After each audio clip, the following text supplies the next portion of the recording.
Welcome everyone. How are you guys all doing? I hope you guys are doing well. So ladies and gentlemen, today we have got quite an interesting video to do.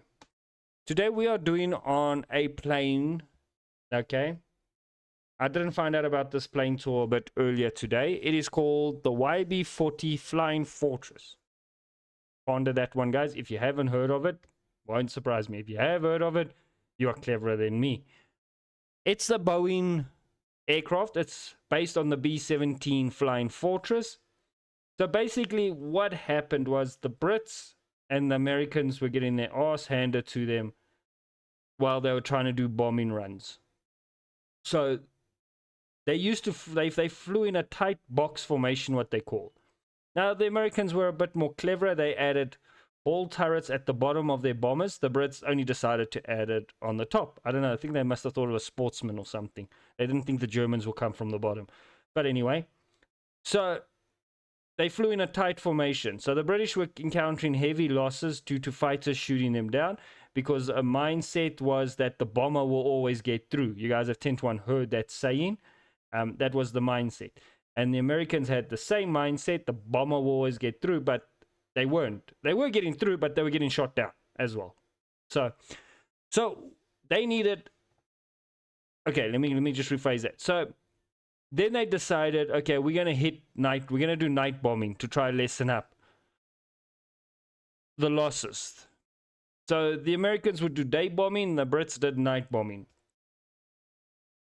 and they didn't realize that the Germans were quite more clever than they expected. So the Germans came out with night fighter squadrons, specially designed aircraft to shoot down bombers.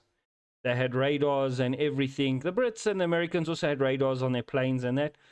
But the Germans just knew how to. They designed an aircraft that actually, they would fly under the bomber, especially the British bombers, and they would pepper it with 20mm autocannons. And they would shred it apart from underneath. I mean, the German plane would come from underneath and just pepper it and that. And it didn't play out the way they wanted. So they got their heads together and they decided, well, the long-range aircrafts we've got, the Spitfires, the P-51 Mustangs, aren't ready in mass production yet. So we need something to escort these bombers to their targets. And they were, let me rephrase that, they were in production, those long-range aircraft, but they weren't in mass production. They were only starting to kick into heavy production then. So there wasn't so many to spare around. I mean, the bombers were quite a bit. And don't know, I can't remember who came up with the idea. I did read through the article, and someone decided, let's take a B-17 Flying Fortress and pepper it with 50mm Brownie machine guns on it. What they basically did, guys, they peppered this thing with guns. 16. This is just some of the photos. I couldn't find a lot of photos. So you basically got two ball turrets up here. You've got one at the bottom. You've got these double barrel 50 cals all around the fuselage. There was even a variant with a nose mount, okay? With the nose mount having 4-barreled 50 cal machine guns. Also the tail turret was also, there was a variant with 4 50 cal barrel machine guns on it. So yeah, it was a total of 16 guns on this beast that made it quite an interesting aircraft. I mean, yeah, you can just see in the inside. Check out the ammo boxes. So they removed the bombing bay, closed it up. They reinforced the hull of the vehicle, the fuselage, gave it more armor plating, and the bomber bay, they actually turned into an armory to store more ammo and that for the aircraft.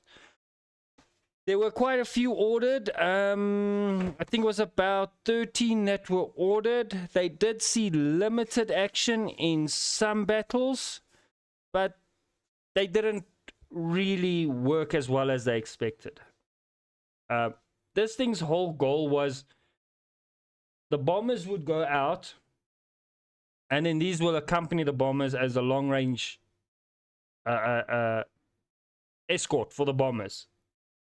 And then any fighters getting near, these things would just fly in formation with the bombers and pepper the fighters with everything they've got. And this thing carried a hell of a lot of ammo and a shit ton of machine gun. But if I recall correctly, in one operation, they only shot down like 5 aircraft. It wasn't very successful. It did fly quite a few. They did fly a few missions, but it wasn't very successful. The reward at the end of the day wasn't worth it. So the project never really took off. So they just left it. That was their jobs. And then by then, the P-51 long-range the long-range escort aircrafts and that came into place, and it was just cheaper, more efficient to use a fighter that was a one-man crew than use this thing, which had, I can't remember how many crew member now. It had a shit ton of crew. It had a crew of 25. No, 25 were built, sorry. Total 25 were built. But I imagine the crew was also somewhere there. I mean, because this thing had 13 50 cal guns on it, something along those lines. So it must have had a crew of about 18, 20 pilot, co-pilot, engineer, and all of that. So it could never do bombs and that. And yeah, just a pretty cool aircraft, pretty something I don't know very much about. So I went to lead up, but that is basically the history of this aircraft, and nothing else more to say about it. Why? You guys are asking, why would we bring this thing into War Thunder when we've got fighters? You guys know War Thunder is doing all these little crafting events where they try to screw you. And they give you vehicles that you don't want. And something that, in my opinion, is not that unique. Now, this is something unique. This will go with a crafting event. It's something that they came up with, and they just slapped armor plates on, put many guns on it, and they tested it, and they saw it was a failure. This is what things I like to see in those type of crafting events. How it will play in the game, no freaking idea. You could fly it like it was originally intended, as a bomber, just fly around and let the guns shoot off at everyone, depending on how you want to play it.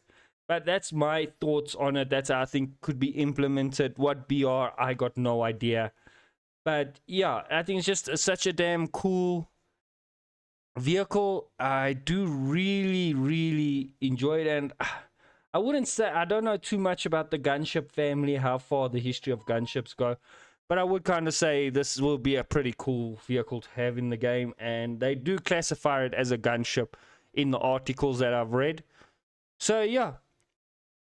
And it's even classified as a bomber escorter. So pretty cool. Yeah. So ladies and gentlemen, as usual, please don't forget to hit that like, comment, share, and subscribe.